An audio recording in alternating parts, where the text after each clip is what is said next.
So excited to see what you're going to do.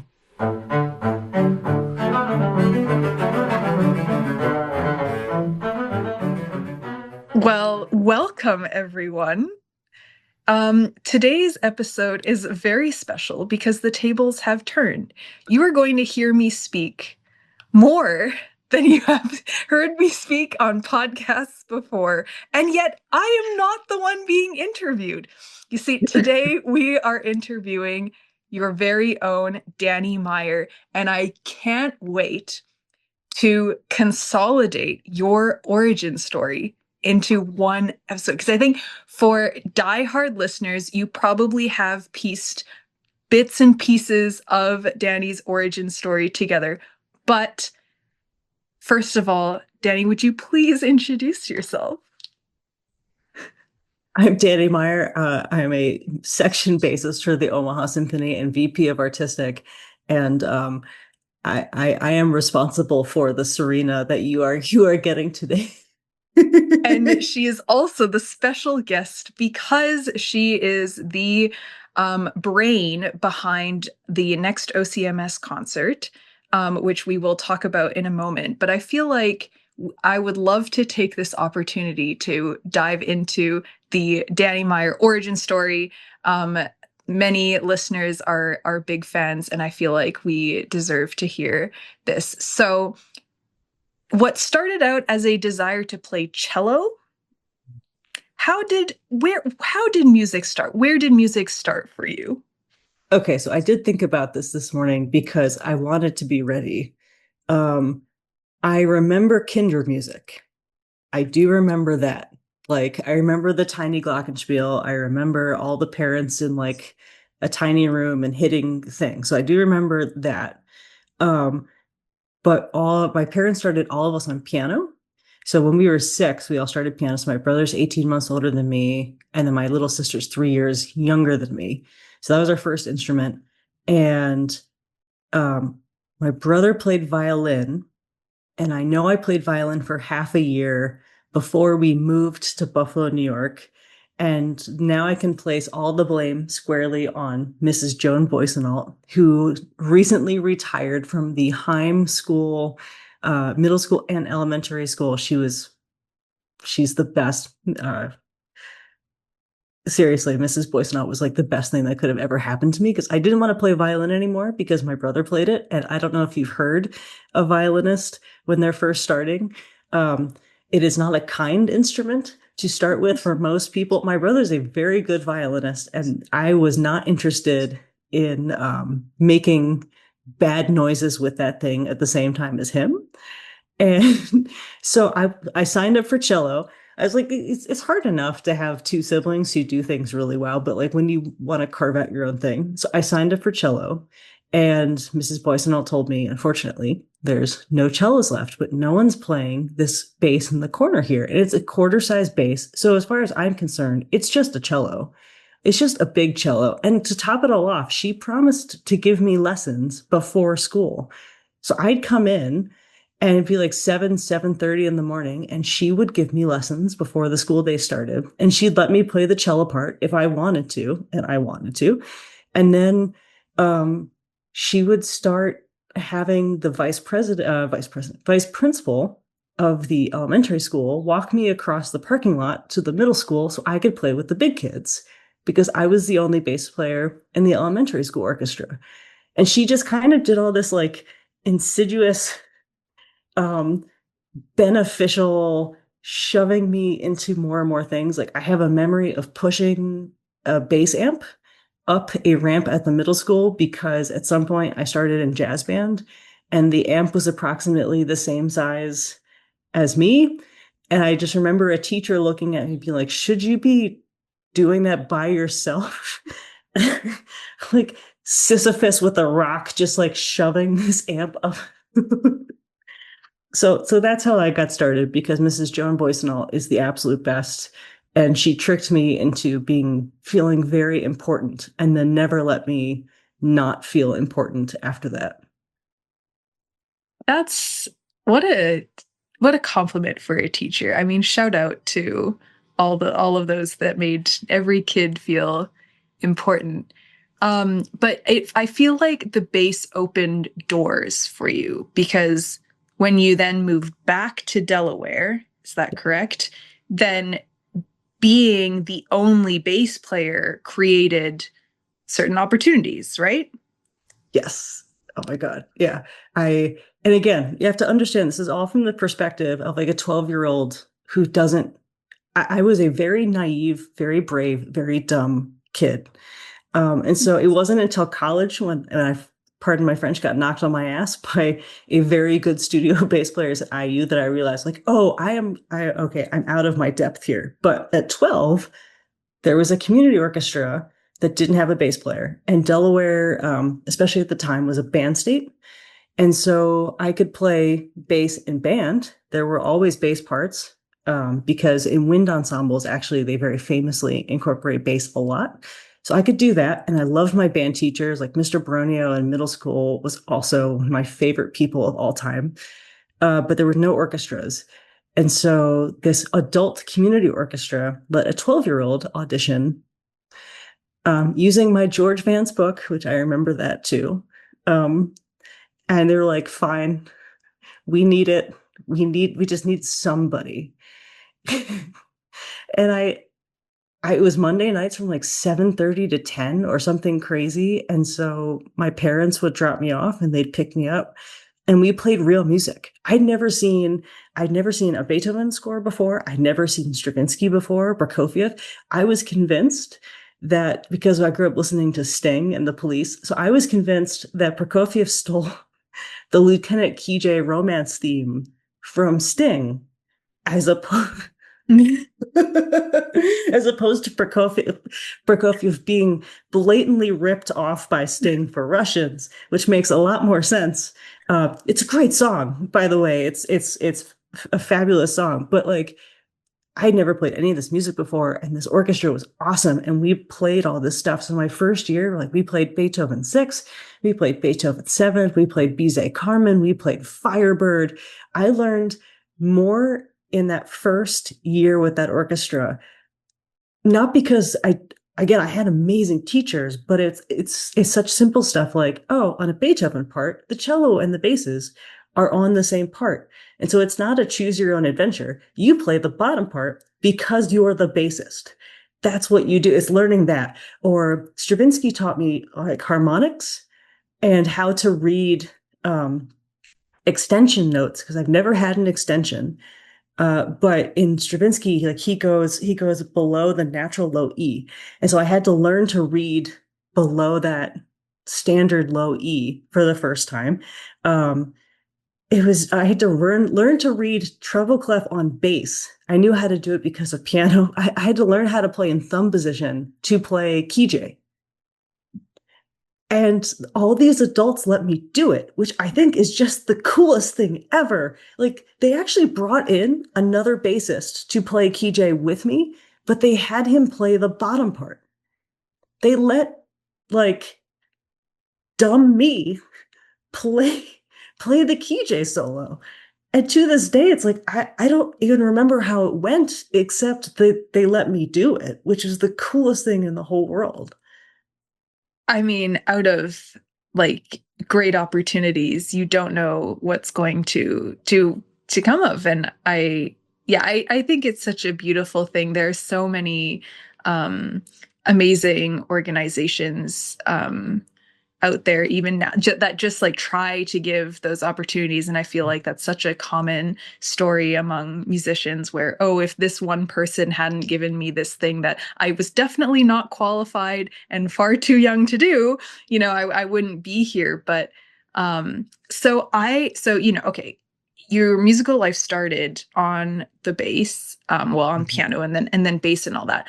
How did so now as part of your job, you do a lot of programming for the symphony, right? We'll get into programming for the OCMS, but your job for programming for the symphony, was playing and being exposed to all this music already kind of the start of you conceptualizing programs, just the way you experience them? Was that kind of how you experienced those concerts? Was the bass your gateway into that? How did that, was that always an interest? Um, so it does all go back to OCMS actually, because I have a distinct memory. When I was down at Brevard, it's like I was singing something from Harold in Italy, Berlioz's Harold in Italy. And I was like, though, this is how this goes. And I sang it. And one of the teachers was like, that's not how that goes. That's the bass line. And it was this idea of like the melody is always vastly more important. And I don't know if I agree with him, but I admit that when I look at programs, there is this feeling of like, well, I hope this is going to be fun for us because I'm looking forward to digging into it. Like it seems like it would be a good time. But it goes back to OCMS because in when we moved to Omaha in 2012, they needed more people on the board. I wanted to be a part of anything that allowed me to make music, right? So education, we had this great hospice program that just really stuck with me, and chamber music. And so at first I was just on the board and you volunteered, you help with concerts and marketing and getting the word out. But then 2016 came back from our honeymoon in Germany and they needed new people to step up to lead. And you're looking around the room and it was kind of it was, I wouldn't say it was unexpected because I think for the people who were ready for change they knew had been coming for a while, but for me it's like, oh wait, okay, this possibility had never occurred to me. And it's like, well, I have the time, so why not? And suddenly it was this crash course in the fun parts, the curating, and it's learning, okay, what's the rep? What have we done? What goes well with what? What's a learning very, even with this program, learning that just because I think these pieces go well together doesn't mean it's going to be a natural lift, that it can, in fact, be quite difficult for everybody to do this. Or if you have a major string quartet on the second half of a program, then you need to be kind with the first half. Like, how do you divvy up a rehearsal? How do you learning all of that and then learning how to talk about it and how to fundraise and how to market it, how to set up chairs. It's all of the things. And I did that for 7 years before I stepped down. But like my third year of doing that, the previous me left the symphony to go to Nashville, and James Johnson, the CEO at the time, asked if I would be interested in applying for the job. And I didn't go to school for arts admin. I intended to be a bass player, and that was what I was going to do for the rest of my life. And suddenly it was just like, well, hang on. I could be a kid in a candy shop and I could do that for a living. And I could figure out what this means. So it was a crash course. And then the symphony was another crash course because of, it's not really your vision. It's you're translating and you're finding what's possible and not possible for the artistic leaders of the organization. So that was a massive education too. And this is Yeah, sauce if you're watching video. um, I think, yeah, I mean, starting with OCMS is very interesting because with the smaller forces, there is a very human aspect, I think, to programming where you really take into account the humans in front of you who are putting this program on. And it's not just what can one human being do with the time that they're given, of these rehearsals and with this much music or whatever, and even the humans that are best suited for certain kinds of, sometimes you meet certain people and you go, wow, I would love to hear this person play this piece or something just because of something, a quality in their playing or something. And so it's such a fun puzzle, I'm sure, to fit. You have a piece in mind and then you try to fit the people, or you have people in mind and you try to fit there's which I think as you get larger with symphonically, it's not really about the individual because we are such a collective in the symphony. But with chamber music, it's such a special feeling to watch like a soloist essentially, but a group of soloists together, which is so beautiful. But I would love to hear now. So, kind of what came first here? Um, like, was it one piece that kind of anchored this whole program, or did you have several pieces, or were you like, I really want to collaborate with these people, and this is how we're going to make it happen? It's the octet. It's the Francais octet. Um, I fell in love with, I think the theme of this whole concert is I fell in love with this thing and now you all are going with me. Um, and the Francais octet is definitely that thing for me. Found it during the pandemic because we were looking for chamber music that could be performed with like larger groups, but still not needing to be conducted. I'd never heard of it before. I frankly hadn't really heard of Jean Francais before, so like that was a really big deal. And then you hear the opening. Okay, so you know when like for baseball fans, you know when you're going down your Spotify rabbit hole, right? And you're listening to about like 9 hours of wind ensemble or wind and string ensemble albums back to back to back to back. And it's kind of all melting into each other. And then suddenly you hear the one thing that makes you just stop doing everything and pay attention. And that is the opening of this octet. And it is such a bait and switch, not because the rest of the octet isn't perfect, but because you have the most gorgeous sunrise, nostalgic writing, especially between clarinet and bassoon. When they come in and they start it and they get it going, and you just have these beautiful string and horn chords underneath, it just like arrests time. And then because he's such a French piece of work, he immediately like he lets you like sit with it, and then he transforms it into this massive zany escapade for the rest, like for the next two movements. So I keep it's like how do I sum this up to an audience like 2 seconds or less? It's as French as champagne and cigarettes and satire. Like that is this octet, but it starts so exquisitely that is like, I forget everything else on this list. This is the only thing I ever want to listen to. I listen to it on repeat. And the moment, I'm so grateful Judy and Katie asked me to do this. The moment they said, we'd want you to curate a concert, just like it has to have the octet. And then from there, I've definitely just like given Agatha Blevin the concrete block that is violin one on this program, and she is hitting it out of the park, which is a mix of metaphors. She's doing beautifully with this huge lift I've given her. But I was trying to find pieces that would go really well with the forces that were in the octet so that nobody felt either neglected or overworked. So, So, just as an overview, what are the forces in the octet? so string quintet, two violins, viola, cello, bass, and then bassoon, clarinet, and French horn. Quick side tangent. Is there a reason the flute is not involved in your program? I'm going to blame Francais. It is not actually, and I can blame Francais because he's okay.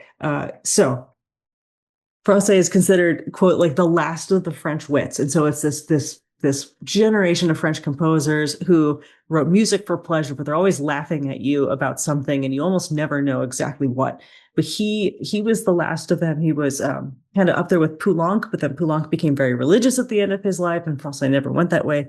So in 1972, Willy Boczkowski of the Vienna Philharmonic asks Francais for a companion piece to the Schubert octet because they're gonna play that on a concert. And so I'm imagining what Willy is thinking is that Francais, because he's known for music for pleasure, is going to write them this tiny little bonbon that they can then read through, and then they'll have all the concentration they need to put on this hour-long Schubert octet. I've played the Schubert octet. I adore Schubert, but like you have to be obsessed with Schubert to voluntarily take on this octet. It's a lot of Schubert. And so then they get the music, and it's like a candy wrapped bomb. It's so hard. It's so hard. And it's perfect. But it's like he literally, it's virtuoso writing for every instrument.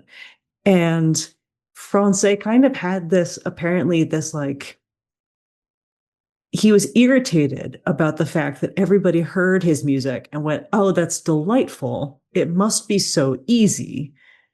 And he was like, "You clearly haven't played my music because it's not easy at all." And I think he was just doubling down. He's like, "All right, you think you're just going to play this through once on a dress rehearsal and then get onto your Schubert? Like, my friends, you are sorely mistaken." And it's when you see it live, you will understand where the difficulty is. It is constant. It's so fun, but it is constant. Well, I mean, I feel like that could potentially be a theme of this bonbon wrapped Yep. bombs Hmm. of, Hmm. I mean, Strauss till Eulenspiegel is another prime example of something that sounds so fun, but is Yeah. so difficult for the orchestra, which you have Yeah. now condensed into this chamber version. Um, I didn't and condense it. Franz Hasenroll condensed it, to be fair. condensed, which I feel like makes um, every instrument have to play the part of three instruments.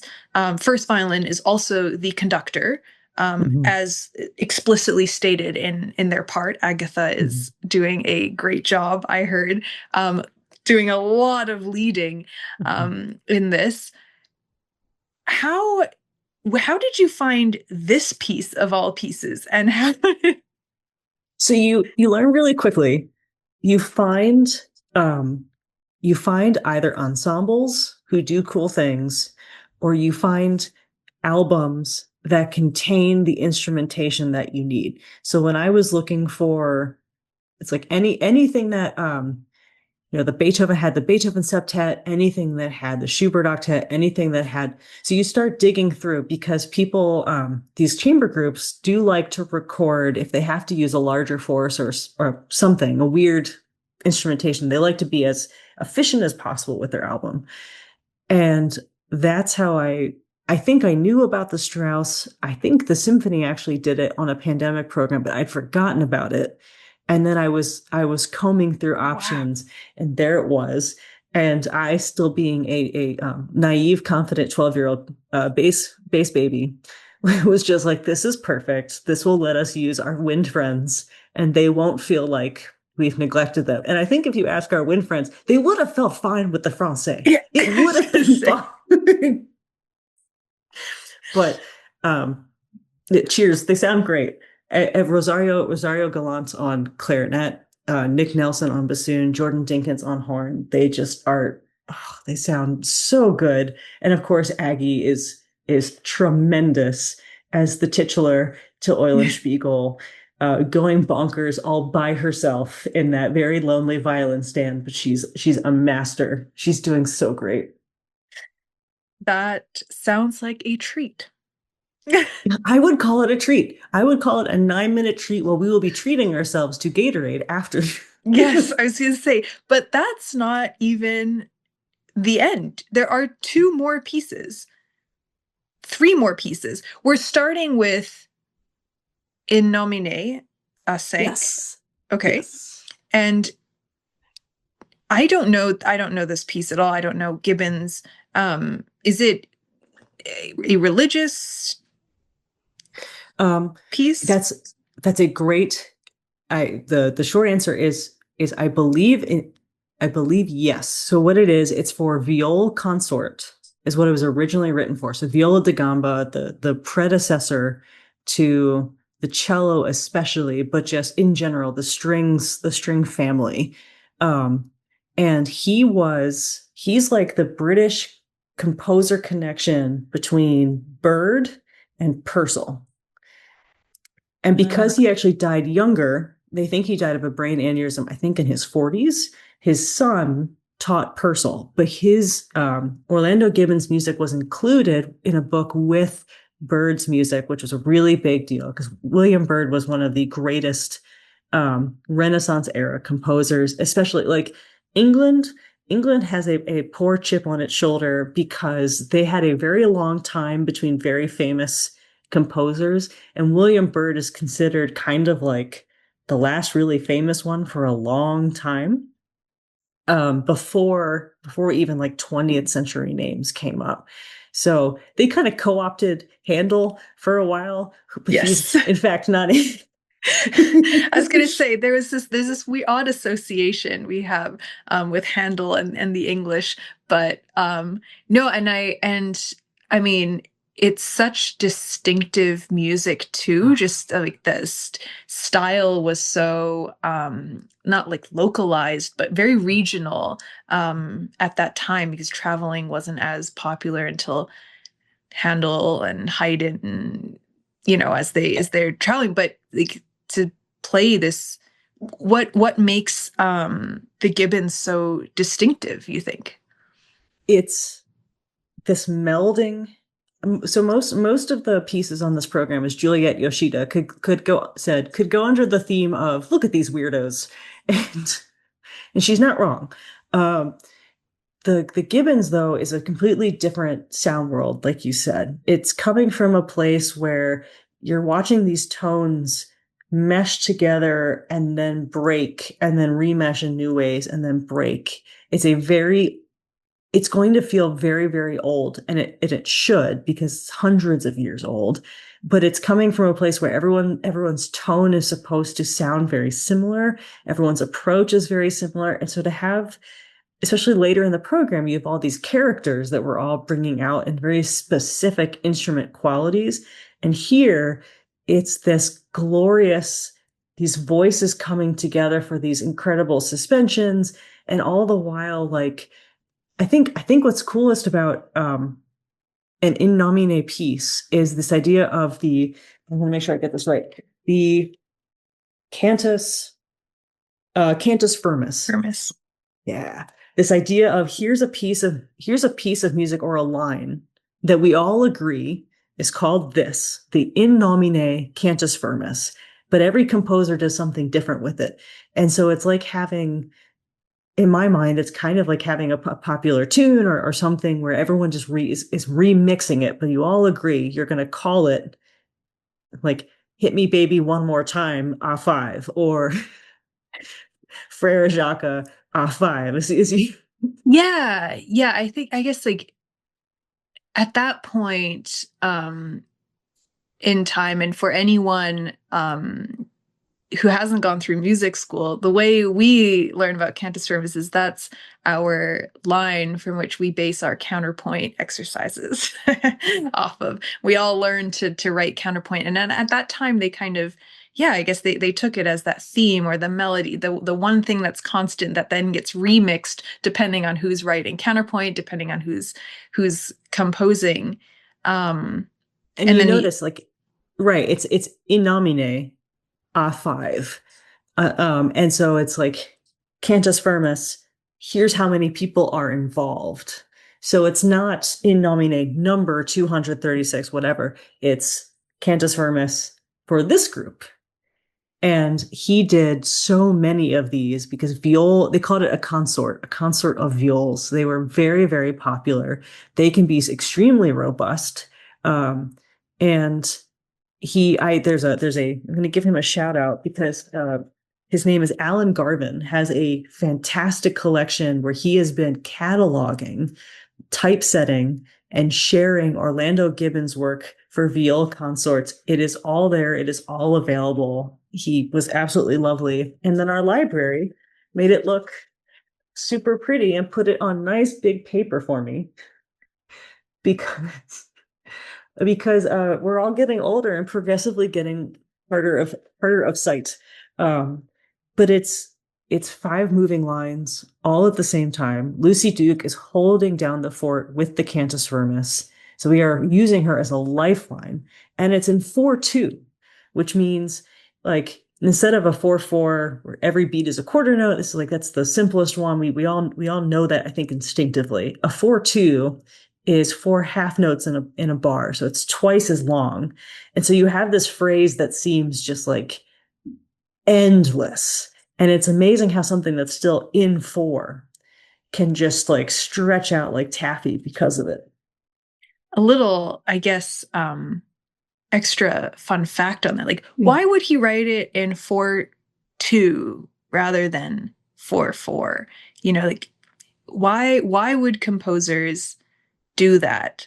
I think, if my music history Mhm. is, if I remember correctly, um, like note values were kind of just based off of um, the speed at which certain uh, religious religious, not necessarily songs, but just texts, anything were sung. We didn't establish bar lines. And from then, we would establish bar lines for some regularity, but there was kind of an implied tempo relationship with the length of notes rather than saying, well, half note equals blank or quarter note equals 132. It could equal 132 or it could equal 60, depending on how specific we get. I think at that point, since it was based off of chant, that's the word I Mm. was looking for, chant, and um, the way just each one was sung, that was the length that we would notate. And if we wanted it at a certain speed, then they would be notated in half notes. But it's just, I guess, something that's carried over now, and it doesn't have to be written in 4/2, but it was the way it was notated then, and what And we read. Alan, I mean, obviously, Alan did a modern musician a huge service because I think even if you just Google Renaissance chant, and you get a chance to look at the imagery of it, you're absolutely right. Like it's very frazzling the first time you see it and you're trying to read it and you realize here's this entire world of people who have just been taught by ear that this is how this goes, and then they're attempting to notate it in a way that makes sense for people who may not read music even the same way. And then you have people like Alan who hundreds of years later have to find a way to be historically accurate, but then also allow for people who aren't steeped in hundreds of years of this music history to come along and read it down like five string players in Omaha, Nebraska. Well, if you should all come to this concert because you are about to hear a piece of history Mm-hmm. happen in real time. Like, I think that is Mm-hmm. so special that yes, these five players from Omaha, Nebraska have deciphered that what was written down, and you'll now get to hear this medieval tune. Okay, so we're starting with that. We Yeah. get to do um programming option number one, which is compare and contrast. And we get to contrast with Mm-hmm. Francais. Mm-hmm. We get to add some more fun with the Strauss. Then we go into, okay, I have a note here, Dani Serenade in C major. Edited and transcribed by Frank Proto. This is, for me, this is the hardest piece on the program. I think if we didn't have Strauss on here, it probably would be also the same for maybe Aggie. I don't want to speak for her, but I think Strauss obviously takes the cake. This is, I never heard it before. I was looking for a piece, a really good like string piece for the second half, and stumbled onto this one. And it's originally written for violin, viola, and cello. And Frank Proto, um, great American bassist, composer, arranger, Cincinnati legend, had done a transcription, and um, I I have no idea why he put baseball players on the front. I honestly I don't know. I don't get it. He has really weird covers on all of his. I wonder if I have it. My friend Brian Sherwood just gave this back to me. Oh, my camera went out. We're gonna try to get this back on. It didn't. Zoom was like, I don't want to see that baseball stuff. There we go. Okay. Oh, Do I still have? not. Yes. Okay. This I Zoom is don't see you. my camera There is we there we go. go. Okay. No. It really does not want to show this cover. Okay. Maybe there's a copyright violation if I show this cover. Okay. Maybe we're having issues with the camera. That's okay. I'm gonna keep trying. Regardless, Frank Proto has a an interesting habit of putting weird covers on his arrangements and other things. I'm just going to leave the camera off for a hot second. Actually, this could be a simple case of unplugging it, and plugging it back in. Let's see if this works. That's also a copyright violation. I definitely did not sing the thing you just heard me sing. Um, okay, but going back to Proto while we wait and see if the camera is going to start functioning. Frank Proto, he had that same I love his whole world changed because he was getting ready for a recital and he wanted to play something that was American and that used electronics or looped tape. That's what he wanted to do. He had all of his, other standard stuff going, and he was like, I just want one more piece. And he couldn't find anything. Not for bass or just like in general that he could play. Couldn't find it. And so he decides I'll write it myself. And he changed his whole world. Yeah. Yeah, just Well, completely I'm was like, American. why not? And so not only did he start composing for bass, but he eventually would become essentially the composer in residence for the Cincinnati Symphony, which he was Wow. for decades. Um, he did so many arrangements for them as an orchestra, but then he also started on this huge endeavor of classic pieces, transcribing different parts for bass. And so I've played his music before. I've played some of his solos before, and I've played this Glier that I won't attempt to show you because apparently it curses the camera. But you should know that the cover is two baby angels from a Christmas tree decoration, and I don't know why. But he did. I was so happy to find this Donyahi Donya. How do I Don Donanyi Don Yanni. I think I Donyani. just, yeah. Don Nani. Don Yanni. I don't. I was delighted to find this work by a composer whose last name I'm unfortunately butchering, and I'm so sorry, Maestro. It's five movements. It's uh, it's simultaneously whimsical and rough and like super folk heavy and light and romantic, and like you hear this theme in the first movement and then you don't hear it again until the very end of the last movement when you are so battered and tired and raw, and it's perfect because it's just like wait till you see Juliet's face when we have to get to this part because like she's just like I'm done. I'm so and it's it's great. Is there something, do we know why he, like, for what reason he wrote the piece or anything? I don't think so. I do know Okay. that Donyai was considered like the Beethoven of Hungary, is my understanding. And so he came before Bartok. He was someone that all these younger Hungarian composers really looked up to.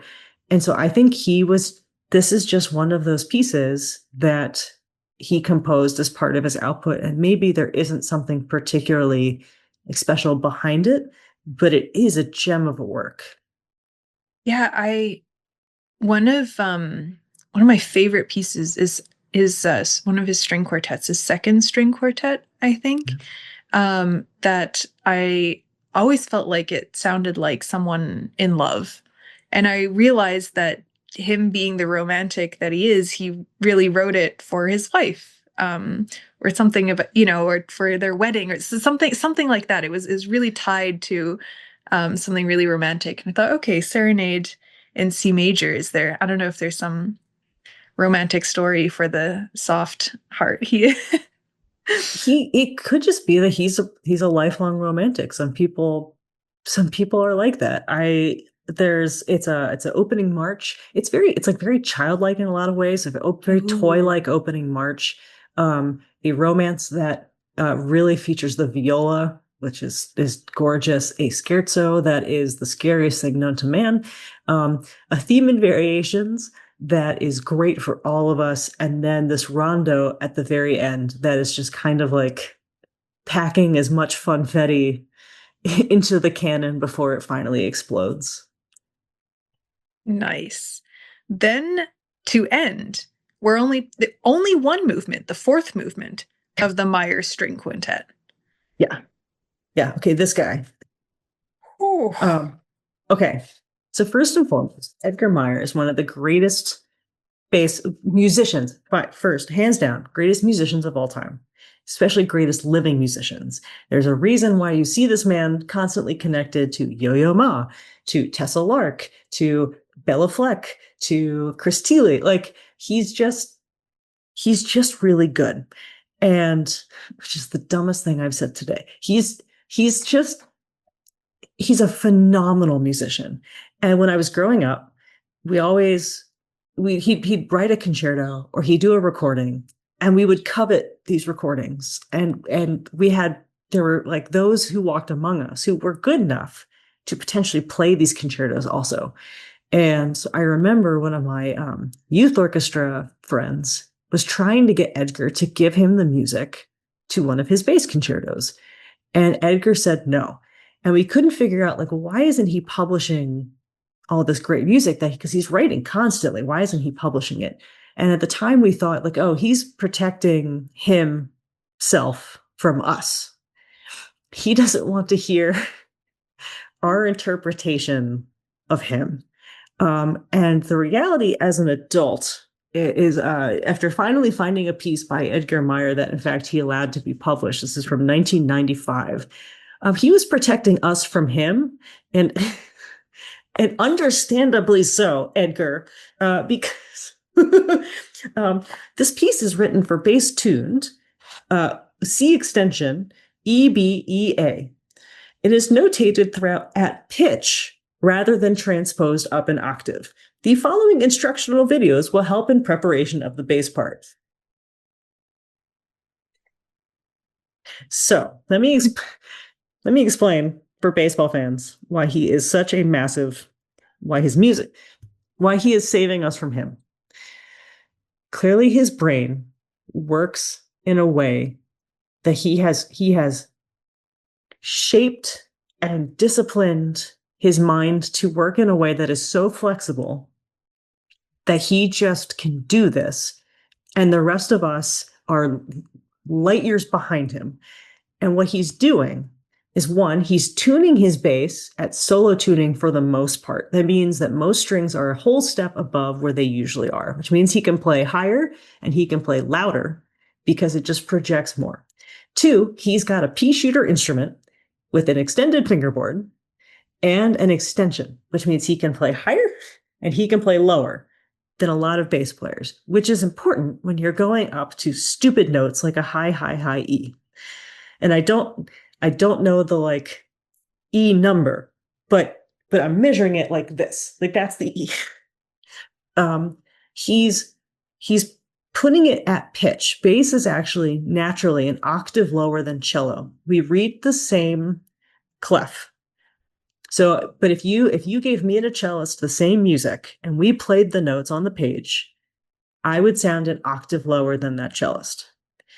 And we learn it reading the same clef because if we didn't, if we read it where it actually is, then it would be so far below the staff, we would just be reading like tuba ledger lines. And if you looked at a tuba part, that is disgusting. There's so many ledger lines like going down that they have to just eyeball. It's like, oh yeah, it's a low F. Like, okay, how did you count so fast? Um, Edgar's doing that because if he writes it, if he writes, if he does what all other bass composers do, where they know you'll use solo strings, they actually write it a step down, and then you put your finger there and the string going up a step, naturally takes it to where it's supposed to go, which is also a mental thing that you have to wrap your head around. But Edgar's basically like, look, I'm just going to tell you what the actual note is, and then you figure out how you're going to play it. So we are doing the last movement, which was always the plan.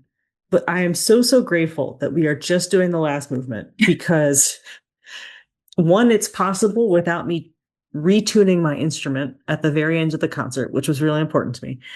And two, it's just for all of that, for all of the Edgar Meyer, I'm going to write you an angrily worded letter at some point in the future.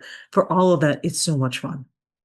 It's so much fun. It's so rewarding because, of course, it is, because I can't even be mad at him because he wrote this like exceptionally exciting feature that just like naturally makes every string instrument sound really good and tops everything off and just is explosive and like brings back our friends Zach and Lucy, who have been sitting quietly since the Francais finished, brings them back so that they can like star in their own right finally. Yeah, so we are going to be in vast need of electrolytes at the end of this concert, but like it's so worth it. It's the Dani Meyer special. That will not No be one the will it's no not the one will only ever let me concert. do this again. The Gatorade. Hmm. The Gatorade special. Well, I am looking forward to being there Sunday, 3 p.m. at the Omaha Conservatory. We will all see you there. And so, to conclude, one last question that we ask everyone that the audience has not heard your answer to yet. I don't think. If you had 30 minutes on stage, I don't even have to ask the rest of the question. What would you pick? I waffle. I think I have mentioned that I would love to conduct just one at like a Prokofiev 5 or a Shostakovich 9, I think would just make my whole life. But back when I was still adequate at piano, I finished up high school by playing Rhapsody in Blue with my high school band, and that was one of my greatest memories of all time. But if I could conscript the orchestra into playing Rhapsody in Blue with me at the piano, I think I would also, that would be a treat of a 30-minute romp for me. You could play and conduct. You could conduct the parts where you're not playing, and Hmm. And they wouldn't leave me like my high school band director did by abandoning me in the middle of an accompaniment section. Mr. Satcher, I will remember that you cut something and you didn't tell me you were cutting it. So it was a very Jurassic Park moment. Like he left me. He left me. no, we So, have to like, redo that experience one mhm. day. One day. Hopefully I'll get with my chops back up. exactly. We'll give you enough notice to get Thank that. you. Yeah. Well, as we always say, it has been a joy. Thank you for doing this. And I absolutely look forward to this crazy, um, crazy program of featuring the bass, featuring your Dani Meyer. You're the best. Thank you, Serena. Thank you. It was